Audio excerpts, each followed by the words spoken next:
Hello dear students, if you are a serious CAT aspirant तो आज का session आपके लिए बहुत रेलेवेंट होने जा रहा है। आज क्या पढ़ने जा रहे हैं इस सेशन में? In today's session we will discuss the questions CAT 2025 slot 2 का एनालिसिस करेंगे। This is part 3। तो अगर आपने पार्ट 1 और पार्ट 2 नहीं देखा है तो उनको भी जरूर देख लीजिए। आई होप आपने एमबीए पाठशाला की साइट पे, हमारी वेबसाइट पे ये क्वेश्चंस अटेम्प्ट कर लिए हैं जो आज हम डिस्कस करने जा रहे हैं। Let's get started. The first passage किस बारे में है students? Now take a brief pause, एक छोटा सा पॉज लें, जल्दी से इस कंटेंट को एनालाइज करें, read it through quickly. So now in this passage kids what we are discussing is Mexican tetra fish. तो कहानी का हीरो कौन है? सब्जेक्ट मैटर क्या है? मैक्सिकन टेट्राफिश सब्जेक्ट मैटर है। और मैक्सिकन टेट्राफिश में कौन से चेंजेस हुए हैं वो डिस्कस किए जा रहे हैं। देखते हैं जरा। Time and again, whenever a population was swept into a cave and survived long enough, किसकी population? Mexican tetrafish की population.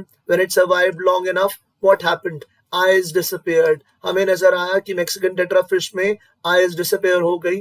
कह रहा है बट ऐसा नहीं कि सब कुछ कम ही हुआ है, everything has been lost. Enhancements भी हुए हैं। पढ़िए जरा, enhancements have also happened. Studies have found that cave-dwelling fish, cave-dwelling अभी cave में रह रही है ना, Mexican tetrafish किस में रह रही है? cave में रह रही है। Studies have found that cave-dwelling fish can detect lower levels of amino acids that surface fish can। तो ये क्या है स्टूडेंट्स? enhancement है। enhancement है, इनमें एक skill है, इनमें एक trait है। कौन सा trait? कि ये lower levels of amino acids को क्या कर लेती हैं? डिटेक्ट कर लेती हैं। They also have more taste buds। enhancements देखिए, higher density of sensitive cells along their bodies. So all these enhancements are there। और ये sensitive cells क्यों हैं? ताकि वो water pressure और flow को sense कर पाएं, detect कर पाएं। Killing the processes that support the formation of the eye। अब वो formation of the eye पे दोबारा आ गया है, read it through। Killing the processes that support the formation of the eye is quite literally what happens। उन processes को kill कर दिया जाता है। कौन से प्रोसेसेस जो क्या सपोर्ट कर रहे हैं? आई फॉर्मेशन को सपोर्ट कर रहे हैं। Just like the non cave dwelling members of the species, all cave fish embryo start making eyes. तो ऐसा नहीं है कि नॉन केव ड्वेलिंग फिश में आईज का डेवलपमेंट का प्रोसेस स्टार्ट नहीं हो रहा है, ऐसा नहीं है। ध्यान से पढ़िए, ठीक है। They start making eyes, these embryos start making eyes। लेकिन but के बाद क्या आया? Transition आया। But after a few hours, changes happen।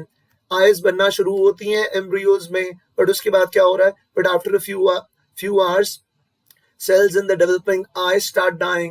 cells start dying। वो जो लिखा हुआ था कि वो प्रोसेस जो क्या कर रहा है, आई फॉर्मेशन को सपोर्ट कर रहा है, उनको क्या कर दिया जाता है? किल कर दिया जाता है। किल कर दिया जाता है।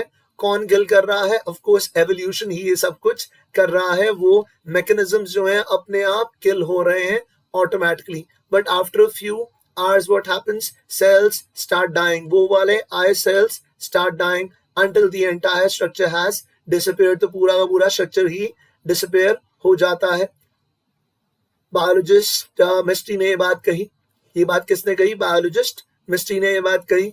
Riddle thinks this apparent inefficiency may be unavoidable। अब मिस्ट्री रिडल जो है वो कह रही हैं this apparent inefficiency may be unavoidable। हो सकता है ये inefficiency क्या है? unavoidable है, may be unavoidable। अब आगे पढ़ते हैं। The early development of the brain and the eye are completely intertwined, they are completely interlinked। ध्यान से देखिए, रिडल को लग रहा है कि ये जो इनएफिशिएंसी है, व्हाट इज दिस इनएफिशिएंसी? ध्यान से देखिए, इनएफिशिएंसी ये है कि अगर आई को डेवलप ही नहीं करना था, अगर आई को की जरूरत ही नहीं थी, तो आई फॉर्मेशन का प्रोसेस स्टार्ट क्यों किया? इतनी बात समझ में आ रही है। इनएफिशिएंसी ये है कि पहले फॉर्मेशन स्टार्ट हो रहा है और इसके बाद उसे किल किया जा रहा है, तो इसकी जरूरत क्या थी? वो बता रहा है, रिडल बता रहा है, रिडल को लग रहा है कि नहीं यार ये चीज अनअवॉइडेबल है, ऐसा ही प्रोसेस होने वाला था। ये चीज अनअवॉइडेबल इसलिए है because the early development of the brain and I R completely intertwined. अब देखो, अर्ली डेवलपमेंट क्या है? इंटरलिंक्ड है। किसका? ब्रेन और आई का अर्ली डेवलपमेंट इंटरलिंक्ड है। वो एक साथ होते हैं। ब्रेन और आई का जो अर्ली डेवलपमेंट है वो पूरी तरह कनेक्टेड है। तो अगर आई का डेवलपमेंट बंद हो जाएगा, लिसन टू मी केयरफुली, अगर आई का डेवलपमेंट बंद हो जाएगा तो ब्रेन का भी डेवलपमेंट बंद हो जाएगा, बिकॉज वो चीजें कैसी हैं, इंटरलिंक्ड है, दे हैपन टुगेदर। आगे बढ़िए। That means the least disruptive way, तो सबसे कम डिस्ट्रप्टिव वे क्या है आईलेसनेस के लिए, आईलेसनेस के एवोल्यूशन के लिए, कि यार आई को डेवलप करना स्टार्ट करते हैं और उसके बाद उसको मार देंगे। इतनी बात समझ में आ रही है? ये जो इनएफिशिएंसी दिख रही थी कि यार ये तो बड़ा स्टूपिड सा तरीका है, पहले आप आई को डेवलप करना स्टार्ट कर रहे हो एम्ब्रियो में और उसको फिर बाद में मार रहे हो, इससे अच्छा डेवलप ही मत करते। वो एक्सप्लेन कर रही है, नहीं नहीं करना जरूरी है, इसी तरह से करना जरूरी है, क्योंकि ब्रेन और आई का डेवलपमेंट जो है शुरू में इंटरलिंक्ड होता है। तो एक बार ब्रेन डेवलप हो गया तो फिर हमने क्या किया, लीस्ट डिस्ट्रप्टिव वे क्या है कि फिर we will get rid of the eye. Sure, to evolve, the least disruptive way for eyelessness to evolve may be to start making an eye and then get rid of it, ताकि brain तब तक develop हो जाए। आगे बढ़ रहे हैं। Now once again let's take a brief pause and read it through। जल्दी से एक pause लीजिए। Okay, it's easy to see why cave fish would be at a disadvantage if they were to maintain expensive tissues they aren't using। देखो केव fish कौन सा expensive tissue maintain नहीं कर सकती, वो आईज एक्सपेंसिव टिश्यू है, use तो कर नहीं रही है, उनके केव में उनको कुछ नजर ही नहीं आता है, केव में नथिंग इज विजिबल, तो उनको अपनी आईज यूज करनी ही नहीं है, उस केव में कुछ खास देखना ही नहीं है। सिंस रिलेटिवली लिटिल लिव्स और ग्रोस इन देयर केव्स, देखिए कुछ खास उगता नहीं है तो आईज का रोल क्या है, कुछ और वहां पे रहता भी नहीं है तो आईज का रोल क्या है। फिश आर लाइकली सर्वाइविंग, अब ये फिश फिर किस चीज पे सर्वाइव कर रही है, what are they surviving on, they are surviving on a meagre diet of mostly bad faeces and organic waste. और कौन सा ऑर्गेनिक वेस्ट, जो रेनी सीजन में वहां पहुंच जाता है, उन केव्स में पहुंच जाता है।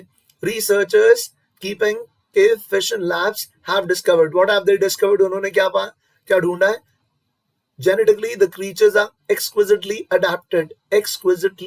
adapted to absorbing and storing nutrients, कि ये जो केव फिश हैं इनमें बहुत सॉलिड वाला, एक्सक्विजिट वाला, exquisite is flawless, perfect, near perfect, exquisite, flawless, so they are exquisitely adapted to absorb and store nutrients। ये इनमें adaptation है, ये इनमें biological adaptations हुए हैं।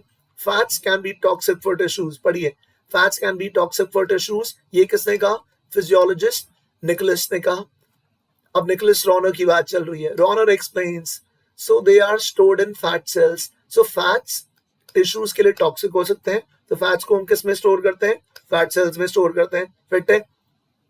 But when these cells grow, cells get too big, which cells get too big, fat cells get too big. Fat को हम fat cells में स्टोर कर रहे हैं, बट अगर फैट सेल्स बहुत बड़े हो जाएं वो बर्स्ट हो सकते हैं, which is why we see chronic inflammation in humans. तो फिर इसीलिए हमें ह्यूमंस में क्रॉनिक इन्फ्लेमेशन नजर आता है।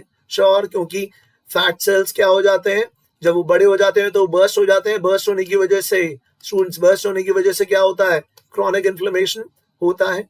which is why we often see chronic inflammation in humans and other animals that have stored a lot of fat in their tissues। Are you getting me? ठीक है, chronic inflammation क्यों, क्योंकि फिर वो burst हो जाते हैं। आगे बढ़िए।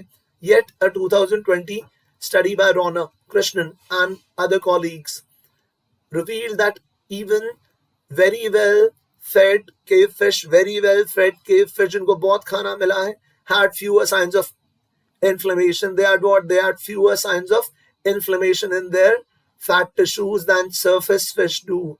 इनमें inflammation कम होता है, इनके fat tissue में inflammation कम होता है as compared to surface fish। ये नजर आया है, चेंज नजर आया है, ये एडवांसमेंट, ये अडेप्टेशन नजर आया है।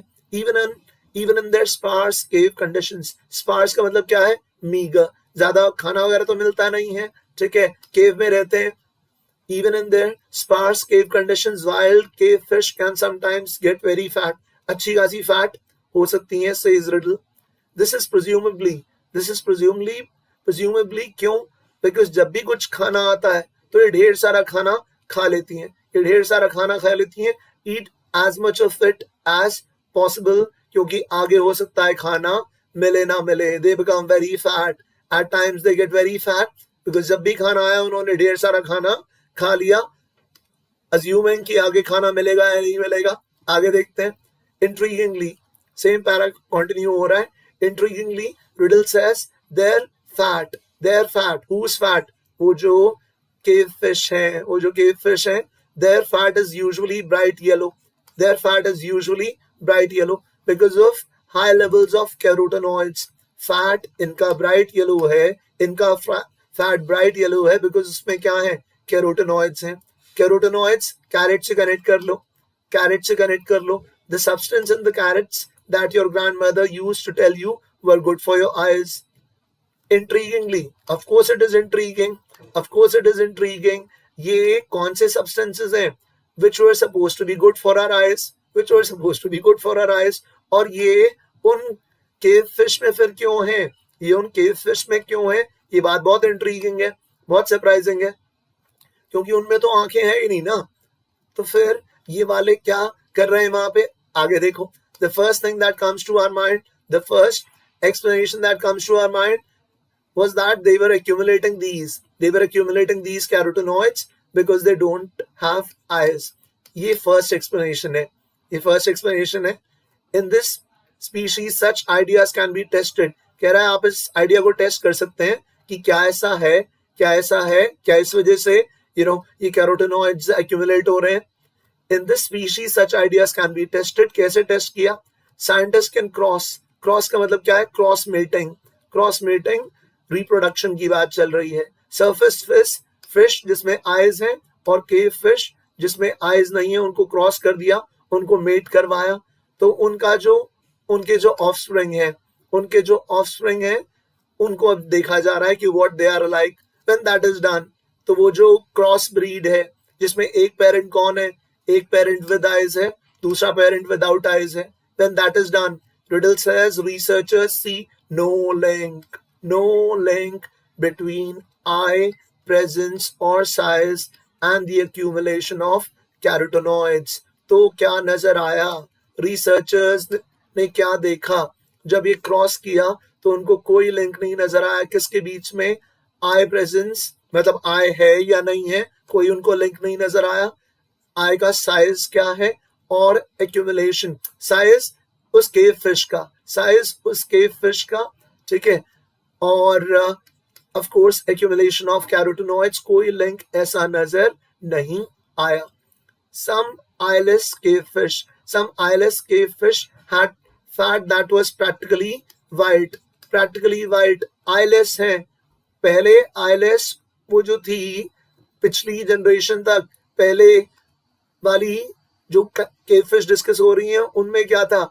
उनमें ये कैरोटेनॉइड्स थे, कह रहा है, लेकिन some eyeless cave fish had fat that was practically white. उसमें कैरोटेनॉइड्स नहीं थे.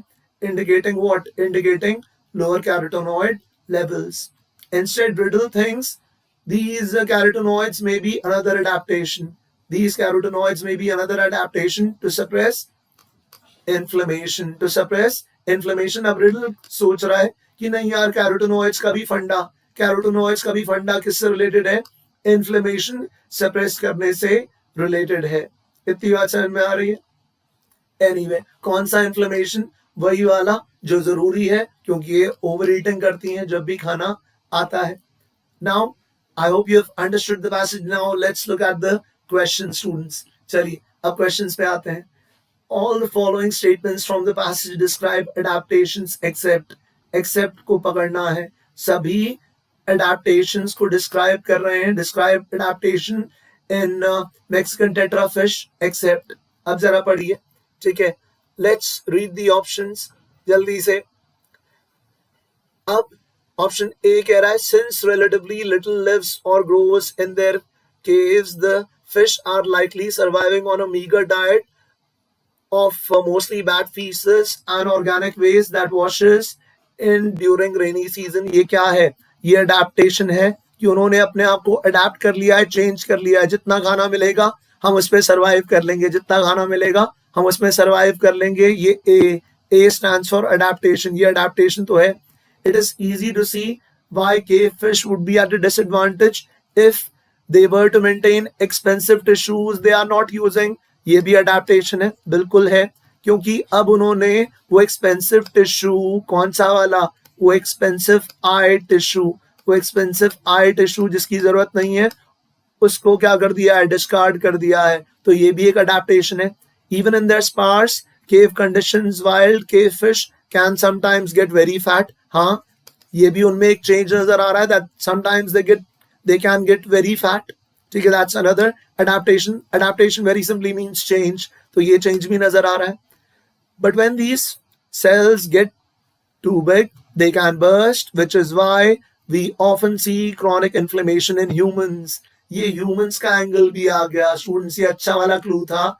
आंसर क्या है, डी है. ये तो सिर्फ और सिर्फ क्या दिखा रहा था, कॉन्सिक्वेंस दिखा रहा था, इम्पैक्ट दिखा रहा था. किसका कॉन्सिक्वेंस, किसका इम्पैक्ट. यार इन्फ्लेमेशन हो जाती है जब वो फैट सेल्स बहुत बड़े हो जाते हैं. जब वो फैट सेल्स बहुत बड़े हो जाते हैं तो कई बार क्रॉनिक इन्फ्लेमेशन होती है. ये अडेप्टेशन नहीं था स्टूडेंट्स, ध्यान से सुनिए. ये अडेप्टेशन, मॉडिफिकेशन, चेंज बिल्कुल नहीं है, क्योंकि ये चीज तो ह्यूमंस में भी हो रही है. ये चीज तो ह्यूमंस में भी हो रही है. ये इम्पैक्ट तो ह्यूमंस में भी नजर आ रहा है. तो ये कोई मैक्सिकन टेट्रा के फिश का अडेप्टेशन नहीं है. फैट सेल्स में ज्यादा एक्यूमुलेशन होने से इन्फ्लेमेशन होती है. ये चीज तो ह्यूमंस में भी हो रही है. So clearly the answer is D. Now let's look at the next question. apparent inefficiency best explains the apparent inefficiency. कौन सी apparent inefficiency थी कि हमने आई को डेवलप करना स्टार्ट किया, उसके बाद उसे किल किया. So this seems to be, apparently inefficient way of doing things, supposedly inefficient way of doing things. अब efficient way क्या होता कि आई को हम सीधा डेवलप ही ना करते, लेकिन करना पड़ रहा है. देखो क्यों, अब जरा देखते हैं. Let's read that relevant portion again, जहां पे वो दिया हुआ है स्टूडेंट्स. हाँ जी, I am clearing. Yes, give me a second, let me clear and make it easily readable. हाँ जी, killing the processes that support the formation of the eye. यहां से बात चल रही है, ठीक है. This is what literally happens. तो ये क्या है, ये inefficiency है. This riddle thinks this apparent inefficiency may be unavoidable. ये unavoidable है, इसको avoid नहीं कर सकते हैं, ऐसा तो होना ही था. unavoidable है, क्यों, क्योंकि अर्ली डेवलपमेंट, जिस तरह का अर्ली डेवलपमेंट ब्रेन और आई का कंप्लीटली इंटरलिंक्ड है, क्योंकि अर्ली डेवलपमेंट ब्रेन और आई का कंप्लीटली इंटरलिंक्ड है, इंटरट्वाइंड है. तो ऐसा ही नॉर्मल फिश में भी हो रहा है, जो केव में नहीं रहती हैं, श्योर, और उनमें भी हो रहा है जो केव के अंदर रह रही हैं. आई सिर्फ किस में नहीं है, आई सिर्फ केव ड्वेलिंग फिश में नहीं है, आई सिर्फ केव ड्वेलिंग फिश में खत्म हुई है. लेकिन ये ब्रेन डेवलपमेंट का प्रोसेस बिल्कुल वैसा ही है. ये ब्रेन डेवलपमेंट का प्रोसेस जो आई के साथ कनेक्टेड है, ये प्रोसेस बिल्कुल वैसा ही है. दे हैपन टुगेदर, बिल्कुल वैसा ही है जैसा इनके बाकी रिलेटिव्स में हो रहा है, जो सरफेस पे रहती हैं. जो किस पे रहती हैं, जो सरफेस पे रहती हैं. So what's the answer, students? Why is it unavoidable? Because Mexican tetrafish are similar to non-cave dwelling variants in their early stages. यही पकड़ना था, early stages of their development. ये apparent inefficiency unavoidable है, ये तो होना ही था, क्योंकि in early stages of development, that was the clue students. In early stages of the development, what happens? Brain और eye का फॉर्मेशन एक दूसरे के साथ लिंक्ड है. तो अगर आई डेवलपमेंट शुरू से ही रुक जाएगा तो ब्रेन का डेवलपमेंट भी शुरू से ही रुक जाएगा. तो इसीलिए पहले हमने कुछ टाइम आई को डेवलप होने दिया, ताकि ब्रेन डेवलप हो जाए. ब्रेन डेवलप हो गया, early stages of development complete हो गई. पढ़िए जरा, अर्ली स्टेजेस ऑफ डेवलपमेंट वो कंप्लीट हो गई. उसके बाद क्या किया, उसके बाद आई को किल कर दिया गया. तो ये बिल्कुल वैसा ही है. ये अर्ली स्टेजेस ऑफ डेवलपमेंट बिल्कुल सिमिलर थे. किसमें सिमिलर थे, केव फिश में और उनके ये सरफेस वाले नॉन केव ड्वेलिंग वेरिएंट्स में कॉमन थे. आगे चल रहे हैं. थर्ड क्वेश्चन में बात चल रही है which of the following results for the cross. Cross किसके बीच में हो रहा था? सरफेस फिश और केव फिश के बीच में जो क्रॉस हुआ था। क्रॉस का मतलब क्या था? Cross mating. तो जो सरफेस फिश हैं उनमें आइज हैं, केव फिश में आइज नहीं है। कौन सी बात रिडल के इन्फरेंस को इनवैलिडेट कर देगी? कौन सी बात रिडल के इन्फरेंस को इनवैलिडेट कर देगी? तो हमारे पास ये चार ऑप्शंस हैं, A, B, C and D. Observe कीजिए स्टूडेंट्स, बी, सी और डी में लिखा हुआ है सम।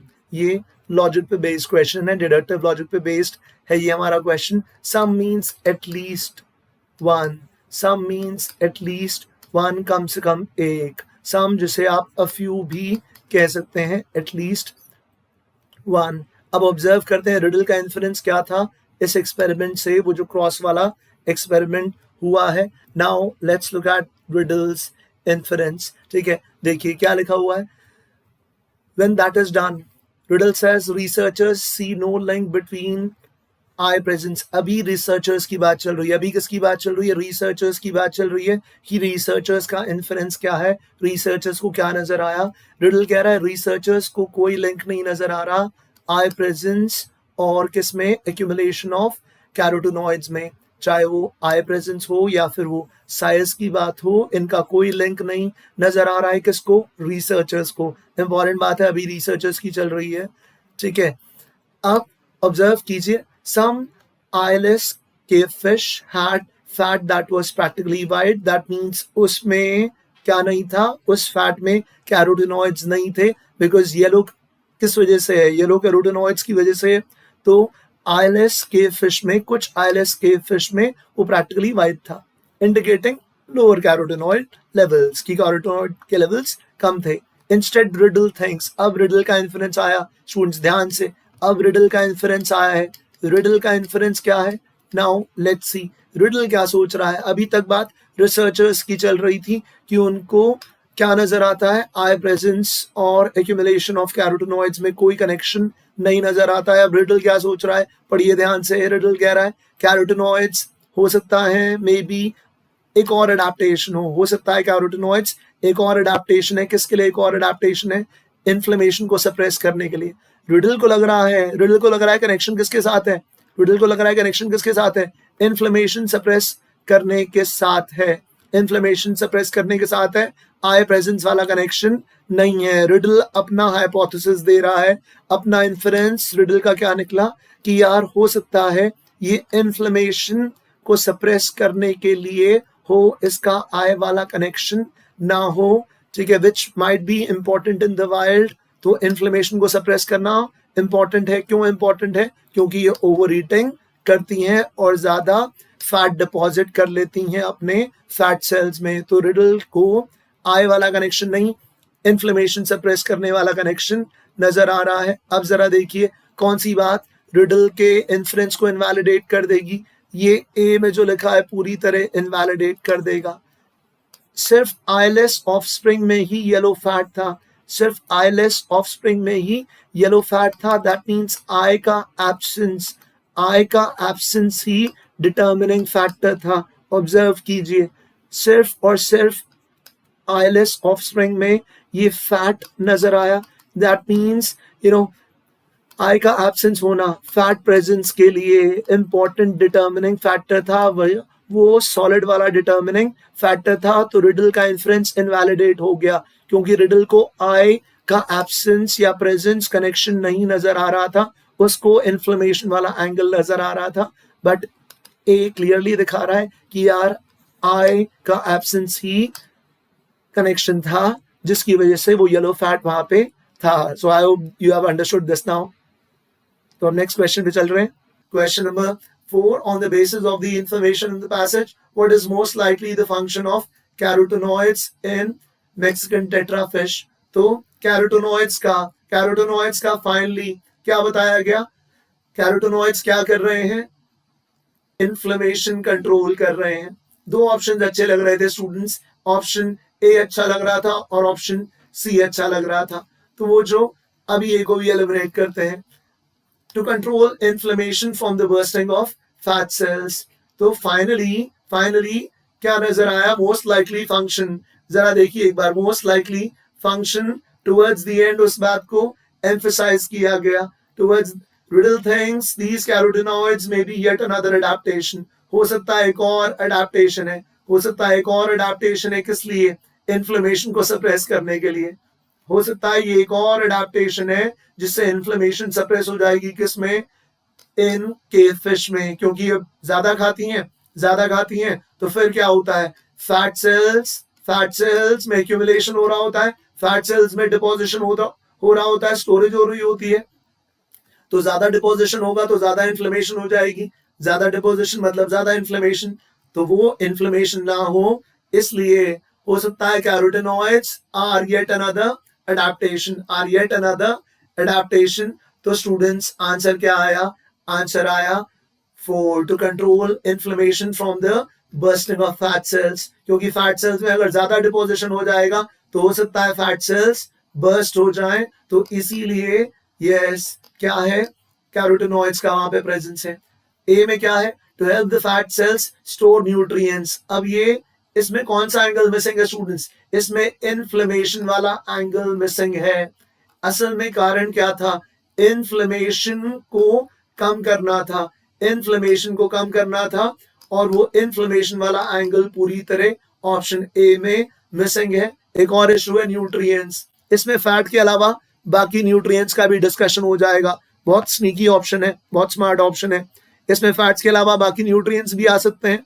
बट हम क्या कह रहे थे? स्पेसिफिकली हम डिस्कस कर रहे थे वो इन्फ्लेमेशन जो फैट स्टोरेज से होता है. तो ए में इन्फ्लेमेशन मिसिंग है और स्पेसिफिकली फैट सेल्स में कौन से न्यूट्रिएंट्स स्टोर हो रहे हैं, फैट स्टोरेज हो रहा है, वो मिसिंग है. Sure. So with that we move to the last question of our discussion. और एक बार जरा इसे पढ़ लीजिए. इसका आंसर बहुत सिंपल है. लग रहा है भारी भरकम मुश्किल सा क्वेश्चन. और क्लू जो है स्टूडेंट्स, कहां पे ये सेंटेंस आपको इंसर्ट करना है. Take a brief pause, read it through, read it very very carefully and I will give you a very very simple answer to this question. अगर आप सही क्लूज ढूंढ लेते हैं, if you find the right clues, तो students बात बहुत आसान हो जाती है इन क्वेश्चंस में. Sure. Let's read it once. एक बार पढ़िए. यहां पे आपको मिसिंग इंफॉर्मेशन ढूंढनी है. मिसिंग इंफॉर्मेशन कहां थी? मिसिंग इंफॉर्मेशन कहां थी और कैसे ये सेंटेंस उस मिसिंग इंफॉर्मेशन को कंप्लीट कर देगा और कनेक्ट कर देगा सेंटेंसेस को. I am going to give you a very simple explanation. अब जरा पढ़ते हैं. Dennehy focuses on taste rather than judgment in order to highlight what he believed was crucial but neglected historical change. Dennehy ने किस पे focus किया? Focused on taste rather than judgment in order to highlight what he believed. उसने test पे focus किया है किस चीज को हाईलाइट करने के लिए? What he believed was crucial but a neglected historical change. तो उसको एक चीज crucial but neglected नजर आ रही है. Over the course of 17th and 18th century across Western Europe, the word taste, उसी word taste को हम और आगे डिस्कस कर रहे हैं, took on a new extension. अब वो historical change दिखाया जा रहा है. देखिए historical change. बात कंटिन्यू हो रही है. बिल्कुल सही. 17th century 18th century, कोई गैप नहीं है स्टूडेंट्स, कोई गैप नहीं है. ठीक है. और इससे आगे स्टेटमेंट, ये सेंटेंस जो है लिखने की बिल्कुल जरूरत नहीं थी. यहां से आइडिया इंट्रोड्यूस हो रहा है. वन बहुत आराम से एलिमिनेट किया जा सकता है. क्योंकि ये ओपनिंग स्टेटमेंट लग रहा है. Dennehy focused on taste. यहां से आइडिया इंट्रोड्यूस हो रहा है. इंट्रोडक्शन है स्टूडेंट्स. तो इससे पहले सेंटेंस अगर आप पढ़ेंगे उसमें ज्यादा डिटेल है. It is much more detailed as compared to sentence ये पहला वाला Dennehy focused on taste वाले सेंटेंस से कहीं ज्यादा डिटेल्ड, कहीं ज्यादा डेप्थ में, कहीं ज्यादा स्पेसिफिक है ये वाला सेंटेंस. तो अगर ये बहुत ज्यादा डेप्थ में, ज्यादा स्पेसिफिक है तो इससे पहले तो नहीं आ सकता है. इससे पहले बिल्कुल नहीं आएगा. हिस्टोरिकल चेंज 18th सेंचुरी और 17th सेंचुरी और 18th सेंचुरी की बात दिखाई जा रही है. वो हिस्टोरिकल चेंज दिखाया जा रहा है अक्रॉस वेस्टर्न यूरोप. ये वेस्टर्न यूरोप में हिस्टोरिकल चेंज नजर आया. कौन सा? Word taste took on new extension, उसका नया मीनिंग उभर के सामने आया.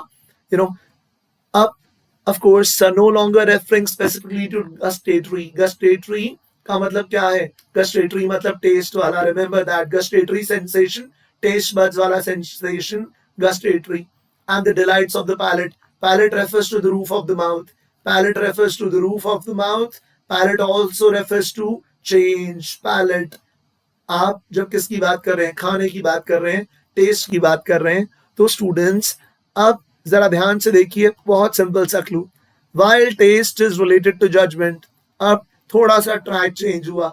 While taste is related to judgment, with thinkers at the time, this was the clue. Thinkers at the time, thinkers at the time, thinkers of which time? Thinkers at the time of, ये पढ़ो, 17th century and early 18th century. तो यहाँ पे जो change आया है while के साथ, डायरेक्शन जो चेंज हुई है थोड़ी सी. While taste is related to judgment, with thinkers at the time often writing, for example, about judgments of taste or using the two terms interchangeably, the taste retains the vital link to pleasure. Taste का vital link है pleasure के साथ. Taste का vital link pleasure के साथ है. और सबसे important connection students, thinkers at the time, thinkers of which time?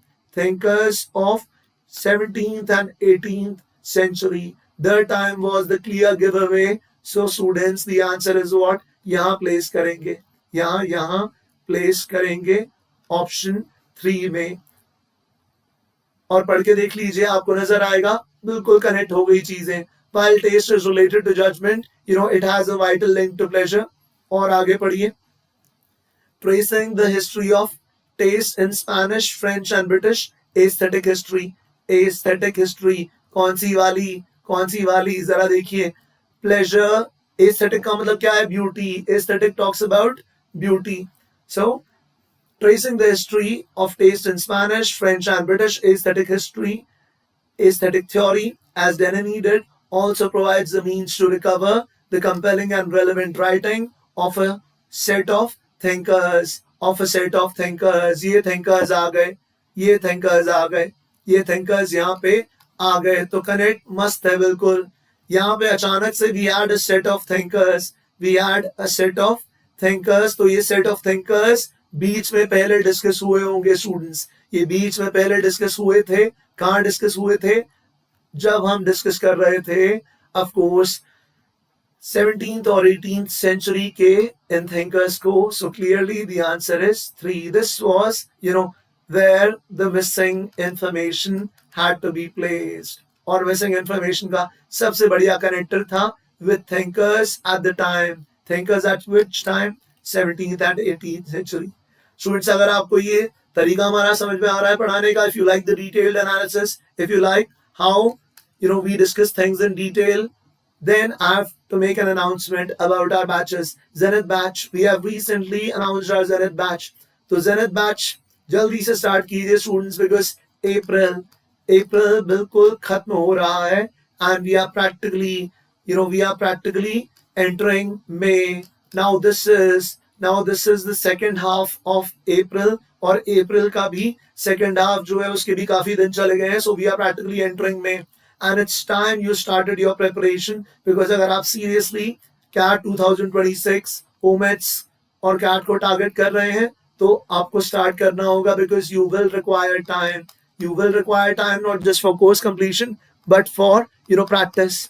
अपने सॉलिड फाउंडेशन को डेवलप करने के लिए कम से कम 2 से 3 महीने लगते हैं, और 2 से 3 महीने आप अगर नहीं डिवोट कर पाएंगे अपनी प्रिपरेशन को, so towards the end what will happen? Maybe your percentile will be stuck between 85 to 90 वाला range, or perhaps even lower than that. And 85-90 वाली range में if you get stuck, then it's unfortunate, क्योंकि आप में वो potential है, it shows आप में वो potential है that you can do very well. But the point is, numbers are numbers and you can't argue against that. तो इस पे बहुत बढ़िया colleges तो आपको नहीं मिलेंगे, ये आप जानते हो. So get started right away. Pro batch में we have CAT focused preparation. Elite में CAT के साथ OMETS भी included होंगे. Legend batch में apart from all this, in the legend batch, you will also get 4 personalized sessions.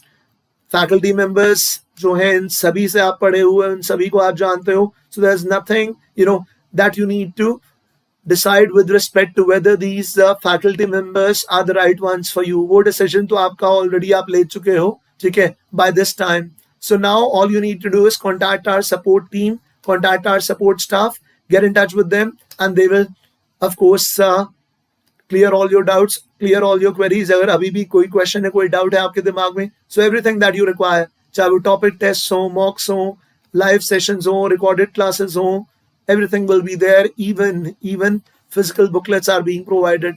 So students, go for it. Don't wait. That is my suggestion. ये Zenith batch जिसमें of course preparation हमने अभी start की है. So you can get started now. OMIT preparation का specific dedicated batch जहाँ पे हम basic से लेके advanced level पे ये सभी exams cover करेंगे. Whether it is NMAT, SNAP, CMAT, everything is going to get covered. The price points are really very affordable. Imagine 500 plus hours of interactive learning. इससे ज़्यादा और आपको learning नहीं, फिर practice की ज़रूरत है. So we have done our part. We have given you as much quantity, quality तो of course हम दे ही रहे हैं बेटा, ठीक है, but as much quantity for live interactive learning as you require to cover all these examinations. तो depth भी है और width भी है. इन सभी के सभी एग्जाम्स को हम कवर कर रहे हैं. कोई भी एग्जाम हम छोड़ नहीं रहे हैं. Of course, you still have questions. Contact our support team. Get started. The date is 20th May. So guys, with that, I'll take your leave. It's been wonderful interacting with you. Thank you so much.